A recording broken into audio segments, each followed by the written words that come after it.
to the best of your ability, have some idea, some good plan. Sure enough, the day escapes.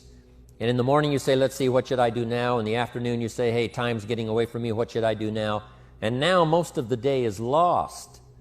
Most of the day escapes not being utilized. It doesn't work for you simply because you didn't make those decisions early, at the early part of the day. The decisions we make in the early part of our life sometimes last for a lifetime.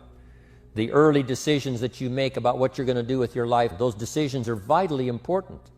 If you neglect them and don't make them, sure enough, the time passes and the opportunity sometimes is diminished, and sometimes you spend a lot of time now catching up simply because you didn't make those early decisions. So it's the decisions at the first of the day, it's the decisions at the early part of the month, it's the decisions at the early part of the year that greatly determines what kind of year you're going to have. The decisions you make in the early days of your marriage, sometimes those are the decisions that affect the marriage for a lifetime. The decisions you make at the first chance you see opportunity, those decisions, what you're going to do with it, how far you're going to take it, what it's going to be meaning to you in the years to come. Those early decisions are vitally important. Then we need decisions to correct poor decisions, to overcome our mistakes. It's possible, of course, for all of us to make unwise decisions. And at the end of 1 year, at the end of 1 week, 1 month, or at the end of a few years, we say, that decision cost me too much. Cost me a lot of time, cost me a lot of money, cost me maybe a good relationship, cost me a chance to be productive. But as long as you're alive, there's still a chance to use new decision power to correct the mistakes of decisions that were bad in the past. All of us have the opportunity to do that. Indecision is the thief of opportunity. If you don't decide, the opportunity could slip away. If you don't decide what you're going to do today, the day could get away and you're not very effective. You got to be definite in making decisions so that the opportunity doesn't pass you by. Take advantage. Next, courage. The courage to do what you didn't think you could do. The courage to step into territory that might be a little unfamiliar. The courage to talk to somebody you don't know. The courage to attempt conducting a meeting. The courage to give your first testimonial. The courage to solve problems you couldn't solve before. That kind of courage. Courage to stand up when it's sort of dark in your corner. The courage to do it when it isn't going your way, seemingly. That kind of courage. Wavering a little at times, yes, because we all have doubts that attack us. We all have small fears that creep in. That is the nature of life. But that's what faith is all about. That's what courage is all about. To serve us when our doubts will not serve us well. Faith to overcome fear and courage to overcome our doubts. Next, the leader must have a keen sense of justice. Justice we become familiar with, even when we're small. When certain things that happened or were done to us that something told us that wasn't right. Someone did us wrong. We have that sense of right and wrong, and it starts very early. Then we have to have that sense of utilizing what's right and what's wrong so that we develop this sense of justice, this sense of being fair, this sense of being on the positive side, on the right side. To minimize a person's mistakes, they need to have this sense of justice. We have to have justice when we're building an organization. What's fair, what is a good balance, certain rules and regulations, so that all of us have a chance to fit within this framework of fairness, justice, and what's right. Otherwise, enterprise cannot work. Otherwise, we have what we call, in a political sense, anarchy, where there is no justice, when might is the order of the day, power is the order of the day, not the law, not the rule, not what's right, but power. And we would all dismiss that. It's been a catastrophe in the last 6,000 years, the governments that resorted to power instead of democracy, that resorted to intimidation instead of freedom. And we all know the terrible toll that takes. But it takes a toll not only politically in a country or politically around the world, but it takes a toll even in enterprise. It takes a toll in school if a teacher is unfair. It takes a toll in working on a team where someone is unfair or where the leadership is not fair in the administration of justice. A keen sense of justice and what's fair and what's right. Part of this we have to learn as we go. You know, you don't have it all the first year. You haven't got it all the second year, the third year. After all the years that I've been around, both as a human being and as a business person, we're still, even at these years, trying to decide what's best, what's fair, what's right, to give balance to our life and to build on a firm foundation for the future. Next, a good leader has definite plans. How important that is. So here's what you should do. The lack of plans have lost a month or two, or you've lost a week or two, or maybe you've lost a year and you were 10% effective instead of 100%. Now's the time to change all that and start making some plans. You got to have some plans for your family, all right? You got to take your family along. Don't leave them out. One of the challenges all of us have in making our plans is how to balance everything, to make sure that we don't regret at the end of a year, I spent too much time on that. I spent too much money. And then if you have, say, how can I not do that again? Construct some better plans so that you won't have any regrets at the end of a year to come, 5 years to come, 3 or 4, 5 years to come.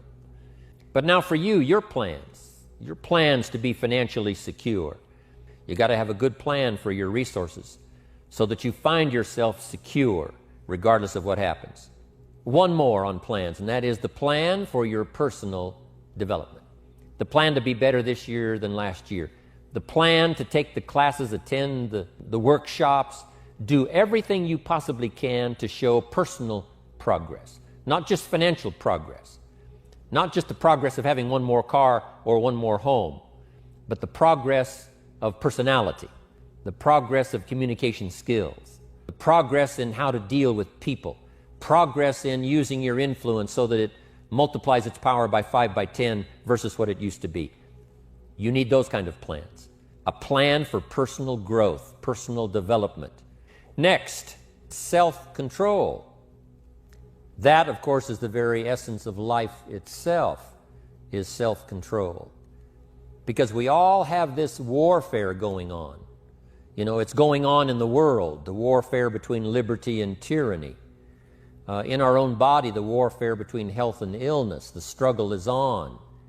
Struggle between light and darkness. The struggle between good and evil. I call it opposites in conflict. And as soon as you're born into the world, as soon as you find yourself and discover yourself on this spinning planet headed somewhere, you know that this exists. To be a civilized society, we must drive the dark side of our nature into a small corner and let the positive side flourish. Early, we must learn to exercise self-control. Power is a wonderful thing, but it must be exercised properly. It must be exercised to benefit, not to destruction. So self-control is certainly necessary to be a strong leader, so that you can become the best example. The example of having your temper well managed, to having that dark side of your nature under control. The best example of choosing wise words and not being careless, that kind of control. Control of your appetite, control of your desires, so that they fit into the positive side of life and not the negative side. Here's the next one, a mastery of the details. All can be lost with just a couple of missing details. The drama is in the details. Someone says, you know, I lost 30 pounds. Well, 30 pounds is 30 pounds, but that's not the drama. The drama is, where were you before? Now someone begins to give us some of the details. And then after they've lost the weight, now how they feel. Now their self-confidence has been restored. Now they feel better about themselves. The drama is in the details. But this is also important in the details of your day, the details of your business, the details of good communication. Master the details. Here's the next one. Willingness to assume full responsibility. If a hailstorm destroys the farmer's crop, he wasn't responsible for that. But his responsibility now begins when the hailstorm is over, when he asks the question of himself, what should I do now? Now that this catastrophe is over, now that the damage is done, now what should I do about it? And a philosophy I've taught all these years, it's not what happens to you that determines your future. It's what you do about what happens that determines your future. And this is a major part of it, accepting full responsibility. If you've got an organization, you're conducting meetings, and you're the leader, the responsibility ends with you. Someone else may mess up, make some mistakes, still your responsibility. Some things over which you have no control, understandable. But what you do about it now, how you fix it, the diplomacy you use, the strategy you use, that's the kind of responsibility now that depends on you. Also, you've got to be responsible for your future. Nobody's going to fix it. No one else is going to design it. No one else is going to come along and say, hey, I will make sure it all works well for you. You've got to take all the input, you've got to take all the testimonials, all the teaching, all the training, all the influence, then you've got to have the responsibility of designing your life. You can design a life of prosperity, or you can design a life just to coast and get by. The responsibility belongs to you. Next, a good leader has the habit of doing more than what he gets paid for. What an incredible philosophy this is. The habit of doing more than you get paid for. It's what we call the service that you put out like seeds in the ground that doesn't bring the harvest immediately, but the harvest is yet to come. It's called like putting out the capital in capitalism. Doing more than you get paid for means that you're getting ready for the next move up. Because if you do more than you get paid for, you've made an investment. The average person might think, if I do more than the company requires, then they're ripping me off. I'm not getting paid for that extra time, that extra attention. But you must not view it that way. You must say, I'm getting there a little earlier, staying a little later, as an investment in my own personal future, because I want that kind of reputation. I want that kind of philosophy to work in my life. Do more than you get paid for, right? They've got the product, you've got the money, but you can't stop your investment there. Now you must develop the investment in time, effort, and energy in turning that new customer into a testimonial. And sometimes that's the most difficult work, the work after the sale. Because the sale might be fairly easy. Someone says, hey, I've been looking for this product, I need it, here's my money. But now you've got to stay with them, make sure they don't just buy the product, but that they use the product. And that they don't just use the product, they keep using the product. That's the work after the sale. But if you learn to make that kind of an investment and do more than you get immediately paid for, that kind of investment is so powerful. So you do more than you get paid for up front. It's happened for me, making the investment. When I first started lecturing, I talked to high school classes, college classes, service clubs, and I gave it all away. I went and talked for free. Someone said, Mr. Rohn, would you come and do this breakfast talk? I said, sure. Could you do this luncheon talk for this service club? I said, of course. And all of that in the beginning was for free, primarily because I'd made my fortune. I didn't need the money, but I did it for free. But look what it's made for me by giving that kind of service in those early days. And finally it led to business and led to an enterprise. So what you don't get paid for, don't worry about that. Just render the service with the vision of the future that it'll come back multiplied if you have this kind of habit, this kind of philosophy. Here's the next one. Personality. You need a pleasing personality. There's many parts to your personality. One is your working personality. The kind of behavior, the kind of attitude that you need, especially in the public. Some things you can kind of get by with, being a little careless, maybe in private, but in public, where it counts so much in your paycheck, it counts so much in building your business for the future, your own personality. But here's what you also must remember. You develop your personality in private so that it serves you well in the public. Sometimes we get the mistaken idea, I can be careless with just these few and be more careful when I have 1,000. But see, that doesn't work that way. Careless with a few, sure enough, that will creep into your presentation for 1,000 people.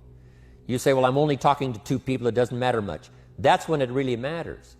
Because if you'll practice well there, using your personality, using your influence, to get someone's attention, to get them to listen, to get them to participate, the kind of personality that someone says, I'd like to be around this person. They're unusual. They're not like the average person I meet on my everyday experience. That kind of personality. But you've got to practice it behind the scenes. You've got to practice it one-on-one. And if you're effective one-on-one, 1-on-3, 1-on-5, I promise you, that will get you ready to now perform with the kind of personality, the kind of charisma, that wins people when you're in front of 500 people, 1,000 people, 5,000. So this is a good point, working on your personality. Here's the best gift you can give someone, and that's the gift of attention. Attention is so powerful. So, same thing you can learn to do. Utilize your personality, utilize your influence, give people the gift of attention. Here's the next one, sympathy and understanding. We have to develop that early in our lives. All of our lives, we have to look at those that are less fortunate than we are, those who need a helping hand, and especially now we learn to look at those who need an opportunity, those who need a change in their health, those who need a change in their life and in their lifestyle. It's this kind of sympathy and understanding that drove Mark Hughes to construct the company. It took that kind of understanding, that kind of sympathy, that kind of deep emotional feeling. Then Mark understood what it meant to be poor. He understood what it meant not to have. He understood what it meant to be short on finances, on resources. He understood what it meant to lack full formal education. He knew all of those lacks. And instead of crying about it, he said, what I will do is change it for myself, and then I'll help other people that have the same challenge. Lack of education, lack of the money, lack of the resources, lack of good health, faced with all kinds of difficulties they can't solve. I'll get mine solved, and then I'll be strong enough and have the skills to where I can help other people. That kind of leadership quality is so powerful. That kind of understanding. Next is cooperation.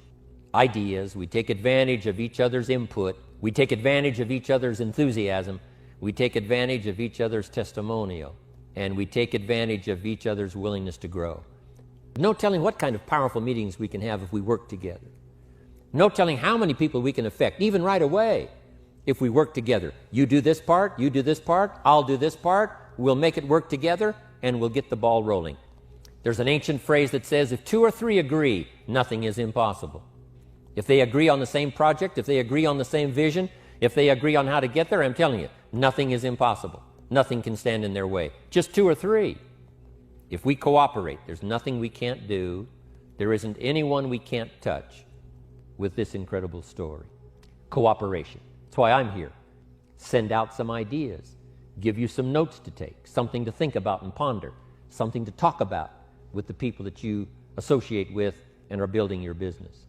That kind of cooperation is going to make this a powerful year. But it'll get us to much more than just those numbers. It'll get us to a place of honor, respect, prestige, influence, feeling good about ourselves for the hard work that we're doing, cooperating with each other. Now here's the last one. A major attribute of leadership is vision. Vision is in many parts. One, a vision for your own course to follow. A vision for you, for yourself. A vision for your financial future. A vision for your health. A vision for your wealth. A vision for you to latch onto and make something out of. A vision for your family.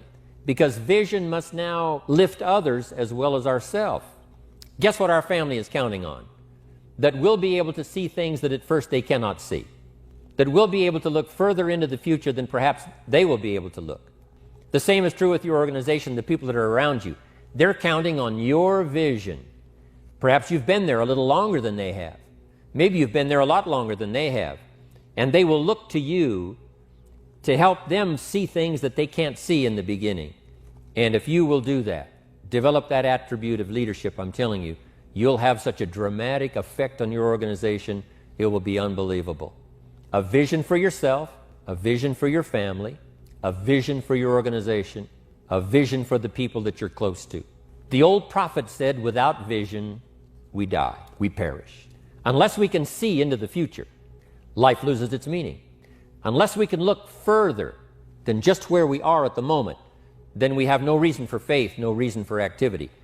But if we'll develop this skill, beyond any other skill, I'm telling you, it will help us touch people because they'll want to be around us because we have this look into the future.